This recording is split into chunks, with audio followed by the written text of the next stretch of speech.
ಇನ್ನು ಸಿಎಂ ಸಿದ್ದರಾಮಯ್ಯ ವಿರುದ್ಧ ಸಿಬಿಐ ತನಿಖೆಗೆ ಕೋರಿ ಅರ್ಜಿಯನ್ನ ಸಲ್ಲಿಸಲಾಗಿತ್ತಲ್ಲ, ಎರಡೂ ಕಡೆ ವಾದ ಮಂಡನೆ ಅಂತ್ಯ ಆಗಿದೆ. ಇವತ್ತು ಸದ್ಯ ಆದೇಶವನ್ನ ಕಾಯ್ದಿರಿಸಿದೆ ಹೈಕೋರ್ಟ್. ಲೋಕಾಯುಕ್ತ ಪೊಲೀಸರ ಅಂತಿಮ ವರದಿ ಸಲ್ಲಿಕೆಗೂ ಕೂಡ ಗಡುವನ್ನ ವಿಸ್ತರಣೆ ಮಾಡಲಾಗಿದೆ. ಅಂದ್ರೆ ತಾನು ಆದೇಶ ಪ್ರಕಟಿಸುವವರೆಗೂ ಗಡುವನ್ನ ವಿಸ್ತರಣೆ ಮಾಡಲಾಗಿದೆ. ಇದು ಇವತ್ತು ಮೂಡಾಕ್ ಸಂಬಂಧಪಟ್ಟಾಗಿನ ಸಿಬಿಐ ತನಿಖೆಗೆ ಕೋರಿ ಸಲ್ಲಿಸಲಾಗಿರುವ ಅರ್ಜಿಗೆ ಸಂಬಂಧಪಟ್ಟಾಗಿನ ಮೇಜರ್ ಅಪ್ಡೇಟ್ಸ್ ಇವತ್ತು ನಮಗೆ ಲಭ್ಯ ಆಗಿರುವಂಥದ್ದು ಅಂತ ಅಂದ್ರೆ ಅರ್ಜಿ ವಿಚಾರಣೆ ಅಂತ್ಯ ಆಗಿದೆ. ಆದೇಶವನ್ನ ಕೋರ್ಟ್ ಇನ್ನೂ ಪ್ರಕಟಿಸಿಲ್ಲ. ಹಾಗೆ ಲೋಕಾಯುಕ್ತ ಪೊಲೀಸರಿಗೆ ನೀಡಲಾಗಿದ್ದಂಥ ಗಡುವೇನಿತ್ತು, ಇಂತಿಷ್ಟು ದಿನದ ಒಳಗಾಗಿ ತನಿಖಾ ವರದಿಯನ್ನ ಸಲ್ಲಿಸಬೇಕು ಅಂತ ಆ ಗಡುವನ್ನ ಕೂಡ ವಿಸ್ತರಣೆ ಮಾಡಲಾಗಿದೆ. ಹೌದು, ಸುದೀರ್ಘವಾಗಿ ವಾದ ಪ್ರತಿವಾದ ಆಲಿಸಿರುವಂತಹ ನ್ಯಾಯಮೂರ್ತಿಗಳು ಅಂದ್ರೆ ನಾಗಪ್ರಸನ್ನ ಅವರಿದ್ದಂತಹ ಹೈಕೋರ್ಟ್ನ ಏಕಸದಸ್ಯ ಪೀಠ ಆದೇಶವನ್ನ ಕಾಯ್ದಿರಿಸಿದೆ. ಹಾಗಾದ್ರೆ ಇವತ್ತು ಧಾರವಾಡದ ಹೈಕೋರ್ಟ್ ಏಕಸದಸ್ಯ ಪೀಠದಲ್ಲಿ ನಡೆದಂತಹ ವಾದ ಪ್ರತಿವಾದ ಹೇಗಿತ್ತು? ಮತ್ತೊಂದು ಕಡೆ ಲೋಕಾಯುಕ್ತ ಪೊಲೀಸರು ಹೈಕೋರ್ಟ್ಗೆ ತನಿಖಾ ಪ್ರಗತಿ ವರದಿಯನ್ನ ಸಲ್ಲಿಸಲಾಗಿತ್ತು. ಸೊ ಇವತ್ತು ಹೈಕೋರ್ಟ್ ಅಂತಿಮ ವರದಿ ಸಲ್ಲಿಸೋದಕ್ಕೆ ಗಡುವನ್ನ ಕೂಡ ವಿಸ್ತರಣೆ ಮಾಡಿದೆ. ಓವರ್ ಆಲ್ ಆಗಿ ಇವತ್ತು ಏನೇನು ನಡೆದಿದೆ ಕೋರ್ಟ್ನಲ್ಲಿ ಬನ್ನಿ ನೋಡೋಣ.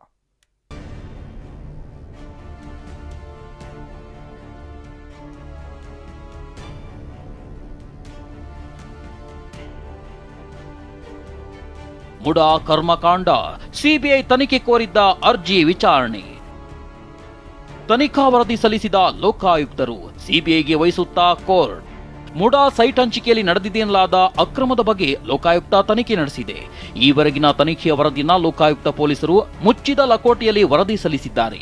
ಆದರೆ ಲೋಕಾಯುಕ್ತ ತನಿಖೆಗೆ ಆಕ್ಷೇಪ ವ್ಯಕ್ತಪಡಿಸಿರೋ ದೂರುದಾರ ಸ್ನೇಹಮಯಿ ಕೃಷ್ಣ ಪ್ರಕರಣವನ್ನ ಸಿಬಿಐಗೆ ನೀಡಬೇಕೆಂದು ಹೈಕೋರ್ಟ್ನಲ್ಲಿ ಅರ್ಜಿ ಸಲ್ಲಿಸಿದ್ದಾರೆ. ಈ ಅರ್ಜಿಯ ವಿಚಾರಣೆ ನ್ಯಾಯಮೂರ್ತಿ ನಾಗಪ್ರಸನ್ನ ಅವರಿದ್ದ ಧಾರವಾಡ ಹೈಕೋರ್ಟ್ ಏಕಸದಸ್ಯ ಪೀಠ ಸುದೀರ್ಘವಾಗಿ ನಡೆದಿದೆ. ಸ್ನೇಹಮಯಿ ಪರ ವಕೀಲ ಮಣಿಂದರ್ ಸಿಂಗ್ ವಾದ ಮಂಡಿಸಿದ್ದಾರೆ. ಹಾಗಾದ್ರೆ ಇಂದಿನ ವಾದ ಪ್ರತಿವಾದ ಹೇಗಿತ್ತು? ಪೆನ್ ಟು ಪೆನ್ ತೋರಿಸ್ತೀವಿ ನೋಡಿ. ಈ ಹಂತದಲ್ಲಿ ಸಿದ್ದರಾಮಯ್ಯ ವಾದ ಮಂಡನೆ ಆಲಿಸುವ ಅಗತ್ಯವಿಲ್ಲ. ಸಾರ್ವಜನಿಕ ಹಿತಾಸಕ್ತಿಯನ್ನ ದೃಷ್ಟಿಯಲ್ಲಿಟ್ಟುಕೊಂಡು ಕೋರ್ಟ್ ತೀರ್ಮಾನಿಸಬೇಕು. ರಾಜಕೀಯ ಮುಖಂಡರ ಹೆಸರಿರುವುದರಿಂದ ಸ್ಥಳೀಯ ಪೊಲೀಸರಿಂದ ದಕ್ಷ ತನಿಖೆ ಸಾಧ್ಯವಿಲ್ಲ. ರಾಜಕೀಯ ಒತ್ತಡದಿಂದ ತನಿಖೆ ಹಳಿ ತಪ್ಪಬಹುದು. ಸ್ಥಳೀಯ ಪೊಲೀಸರಿಂದ ತನಿಖೆ ನಡೆದರೆ ನ್ಯಾಯ ಸಾಧ್ಯವಿಲ್ಲ. ಈ ಭಾವನೆ ಇದ್ದರೆ ತನಿಖೆಯನ್ನ ಸಿಬಿಐಗೆ ವಹಿಸಬಹುದು. ಆರೋಪಿಯಾದವರಿಗೆ ತನಿಖಾ ಸಂಸ್ಥೆ ಆಯ್ಕೆ ಮಾಡುವ ಹಕ್ಕಿಲ್ಲ. ಶಂಕಿತ ಆರೋಪಿ ತನಿಖಾ ತಂಡವನ್ನ ಆಯ್ಕೆ ಮಾಡಬಾರದು. ಈ ಬಗ್ಗೆ ಸುಪ್ರೀಂ ಕೋರ್ಟ್ ತೀರ್ಪುಗಳಿವೆ. ಹೀಗಂತ ಹಲವು ಸುಪ್ರೀಂ ಕೋರ್ಟ್ ತೀರ್ಪುಗಳನ್ನು ಉಲ್ಲೇಖಿಸಿ ಮಣಿಂದರ್ ಸಿಂಗ್ ವಾದ ಮಾಡಿದ್ರು. ಹಾಗೆಯೇ ಈ ಪ್ರಕರಣದಲ್ಲಿ ಸ್ವತಂತ್ರ ತನಿಖಾ ಅನಿವಾರ್ಯ ಹೇಗೆ ಅನ್ನೋದನ್ನ ವಿವರಿಸಿದ್ರು. 3,26,000 ಮೊತ್ತದ ಜಮೀನು ಸ್ವಾಧೀನಕ್ಕೆ ದುಬಾರಿ ನಿವೇಶನ ಹಂಚಿಕೆ ಮಾಡಲಾಗಿದೆ. ಅಸ್ತಿತ್ವದಲ್ಲೇ ಇಲ್ಲದ ಜಮೀನು ಭೂ ಪರಿವರ್ತನೆ ಮಾಡಲಾಗಿದೆ. ಕ್ಯಾಬಿನೆಟ್ ಟಿಪ್ಪಣಿ, ಮುಖ್ಯ ಕಾರ್ಯದರ್ಶಿ ಟಿಪ್ಪಣಿ ಇದೆ. ಹೀಗಾಗಿ ಈ ಪ್ರಕರಣದಲ್ಲಿ ಸ್ವತಂತ್ರ ತನಿಖೆ ಅನಿವಾರ್ಯ ಇದೆ. ನ್ಯಾಯ ಎತ್ತಿ ಹಿಡಿಯಲು ಸಿಬಿಐ ತನಿಖೆ ಅನಿವಾರ್ಯವಿದ್ದು ಸ್ವತಂತ್ರ ನ್ಯಾಯಸಮ್ಮತ ತನಿಖೆಯಾಗಬೇಕಿದೆ. ಹೀಗಂತ ಸ್ವತಂತ್ರ ತನಿಖಾ ಅನಿವಾರ್ಯತೆಯನ್ನ ಪ್ರಸ್ತಾಪಿಸಿದ್ರು.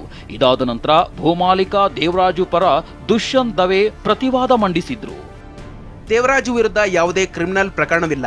ಸಿಬಿಐ ತನಿಖೆ ನಡೆಸುವ ಅಗತ್ಯವಿಲ್ಲ. ವಿಳಂಬಕ್ಕೆ ಕಾರಣ ನೀಡದೆ ಹೈಕೋರ್ಟ್ಗೆ ಅರ್ಜಿ ಸಲ್ಲಿಸಿದ್ದಾರೆ. 15 ವರ್ಷದ ನಂತರ ಕೇಸ್ ದಾಖಲಿಸಿದ್ದಾರೆ. ಒಮ್ಮೆ ಲೋಕಾಯುಕ್ತ ಕೋರ್ಟ್ಗೆ, ಮಗದೊಮ್ಮೆ ಹೈಕೋರ್ಟ್ಗೆ ಅರ್ಜಿ. ಎರಡೆರಡು ವೇದಿಕೆಗಳಲ್ಲಿ ಪ್ರತ್ಯೇಕ ಮನವಿ ಕೋರಿ ಅರ್ಜಿ ಸಲ್ಲಿಸುವಂತಿಲ್ಲ. ಲೋಕಾಯುಕ್ತ ಪೊಲೀಸರು ತನಿಖೆ ನಡೆಸುತ್ತಿರುವಾಗ ಈಗ ಸಿಬಿಐ ತನಿಖೆಗೆ ಕೋರಿ ಅರ್ಜಿ ಸಲ್ಲಿಸಿರುವುದು ಸೂಕ್ತವಲ್ಲ. ಸಿಎಂಗೆ ಮುಜುಗರ ಉಂಟು ಮಾಡಲೆಂದೇ ಈ ಅರ್ಜಿ ಸಲ್ಲಿಸಿದ್ದಾರೆ. ಕೋರ್ಟ್ ಅನ್ನ ತಪ್ಪು ದಾರಿಗೆಳೆದು ಅರ್ಜಿ ಸಲ್ಲಿಸಿದ್ದಾರೆ. ದುಷ್ಯಂತ್ ದವೆ ಅವರ ವಾದಕ್ಕೆ ಹೈಕೋರ್ಟ್ ನ್ಯಾಯಮೂರ್ತಿ ನಾಗಪ್ರಸನ್ನ ಪ್ರತಿಕ್ರಿಯೆ ನೀಡಿದ್ರು. ಲೋಕಾಯುಕ್ತ ಪೊಲೀಸರು ಈವರೆಗಿನ ತನಿಖಾ ವರದಿಯನ್ನ ಸಲ್ಲಿಸಿದ್ದಾರೆ. ಇನ್ನು ಪರಿಶೀಲಿಸಿ ನಾನು ಸಿಬಿಐ ತನಿಖೆ ಬಗ್ಗೆ ತೀರ್ಮಾನಿಸುತ್ತೇನೆ. ಈಗಾಗಲೇ ವಿಚಾರಣೆಗೊಳಗಾದ ಅಂಶಗಳನ್ನ ಮತ್ತೆ ವಾದಿಸುವ ಅಗತ್ಯವಿಲ್ಲ. ಲೋಕಾಯುಕ್ತ ಪೊಲೀಸರಿಂದ ಎಫ್ಐಆರ್ ದಾಖಲಾದ ದಿನವೇ ಸಿಬಿಐ ತನಿಖೆ ಕೋರಿದ್ದೇಕೆ?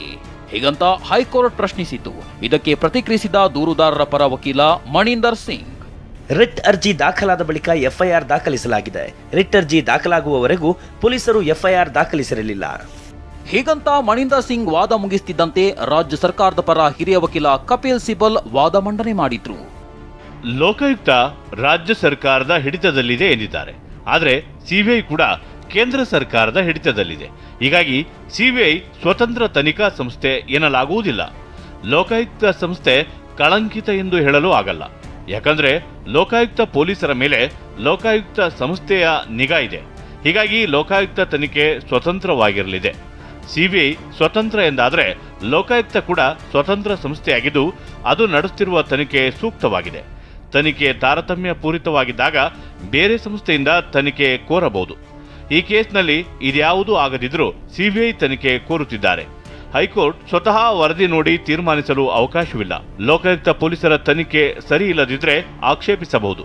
ಮರು ತನಿಖೆಗೆ ಜನಪ್ರತಿನಿಧಿಗಳ ವಿಶೇಷ ಕೋರ್ಟ್ಗೆ ಅರ್ಜಿ ಸಲ್ಲಿಸಬಹುದು. ಆದರೆ ತನಿಖೆ ಮಧ್ಯದಲ್ಲೇ ವರದಿ ಏನೆಂದು ತಿಳಿಯದೆ ತೀರ್ಮಾನಿಸಬಾರದು.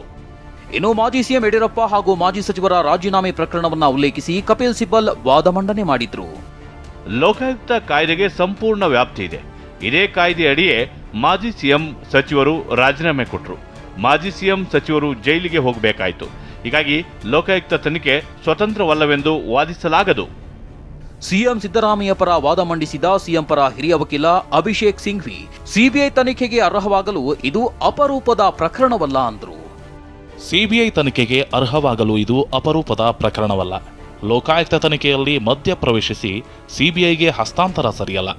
ದೂರುದಾರರಿಗೆ ರಾಜ್ಯಪಾಲರ ಅನುಮತಿ ಬೇಕಿತ್ತು, ಪಡೆದ್ರು. ಮೊದಲಿಗೆ ಲೋಕಾಯುಕ್ತ ಪೊಲೀಸರ ತನಿಖೆ ಕೋರಿದ್ರು. ತನಿಖೆಯಾಗುವ ಮೊದಲೇ ಸಿಬಿಐ ತನಿಖೆ ಕೇಳುತ್ತಿದ್ದಾರೆ. ಲೋಕಾಯುಕ್ತ ಪೊಲೀಸರ ತನಿಖೆಯ ಲೋಪವೇನೆಂದು ಹೇಳಿಲ್ಲ. ಆರೋಪಿ ಸ್ಥಾನದಲ್ಲಿ ಸಿಎಂ ಇದ್ದಾರೆ. ಸಿಬಿಐಗೆ ಕೊಡಿ ಎನ್ನುತ್ತಿದ್ದಾರೆ. ಇದು ತಪ್ಪು, ಮೇಲ್ಪಂಕ್ತಿಗೆ ಕಾರಣವಾಗುತ್ತದೆ. ಲೋಕಾಯುಕ್ತ ಸಂಸ್ಥೆಯ ಕೆಳಗೆ ಸಿಎಂ, ಡಿಸಿಎಂ ಉನ್ನತ ಅಧಿಕಾರಿಗಳು ಬರುತ್ತಾರೆ. ರಾಜಕೀಯ ಬಣ್ಣವಿದೆ ಎಂಬ ಕಾರಣಕ್ಕೆ ಸಿಬಿಐಗೆ ನೀಡಬಾರದು. ದೂರುದಾರ ಮೊದಲಿಗೆ ಸಿಬಿಐ ತನಿಖೆ ಕೋರಿರಲಿಲ್ಲ. ಈಗ ಸಿಬಿಐ ತನಿಖೆ ಕೋರುತ್ತಿದ್ದಾರೆ. ಇದನ್ನ ಪರಿಗಣಿಸಬೇಕು. ಹೀಗೆ ಸಿಎಂ ಪರ ವಕೀಲ ಅಭಿಷೇಕ್ ಮನು ಸಿಂಘ್ವಿ ತಮ್ಮ ವಾದ ಮಂಡನೆಯನ್ನ ಅಂತ್ಯಗೊಳಿಸಿದ್ರು. ಇದಾದ ಬಳಿಕ ಸಿಎಂ ಪರ ಹಿರಿಯ ವಕೀಲ ರವಿವರ್ಮ ಕುಮಾರ್ ವಾದ ಮಂಡನೆ ಮಾಡಿದ್ರು. ಸರ್ವೆ ನಂಬರ್ 464 ದೇವನೂರು ಲೇಔಟ್ನ ಭಾಗವಾಗಿರಲಿಲ್ಲ. ಭೂ ಮಾಲೀಕರು ಪರಿಹಾರದ ಹಣ ಪಡೆದಿರಲಿಲ್ಲ. ಕೋರ್ಟ್ನಿಂದ ಪರಿಹಾರದ ಹಣವನ್ನ ವಾಪಸ್ ಪಡೆಯಲಾಗಿತ್ತು. ಹೀಗಾಗಿ ಈ ಜಮೀನು ಡಿನೋಟಿಫಿಕೇಶನ್ ಆಗಿತ್ತು. ಸಿಬಿಐ ಪ್ರಧಾನಮಂತ್ರಿ ಕಚೇರಿ ವ್ಯಾಪ್ತಿಗೆ ಒಳಪಡುತ್ತದೆ. ಪ್ರಧಾನಮಂತ್ರಿಗಳು ಕಾಂಗ್ರೆಸ್ ಮುಕ್ತ ಭಾರತಿ ಎಂದಿದ್ದಾರೆ. ಸಿಬಿಐಗೆ ಈ ಕೇಸನ್ನು ಹಸ್ತಾಂತರಿಸುವುದು ಸರಿಯಲ್ಲ. ಹೀಗೆ ಸಿಎಂ ಪರ ಹಿರಿಯ ವಕೀಲ ರವಿವರ್ಮ ಕುಮಾರ್ ವಾದ ಮಂಡನೆ ಮಾಡಿದ್ರು. ಬೆಳಗ್ಗೆ 10:30ಕ್ಕೆ ಆರಂಭವಾದ ವಾದ ಪ್ರತಿವಾದದಲ್ಲಿ ದೂರುದಾರರ ಪರ ವಕೀಲರು, ಸಿಎಂ ಪರ ಹಾಗೂ ಸರ್ಕಾರದ ವಕೀಲರು ವಾದ ಮಂಡನೆ ಮಾಡಿದ್ರು. ರಮೇಶ್, ಟಿವಿ9 ಬೆಂಗಳೂರು.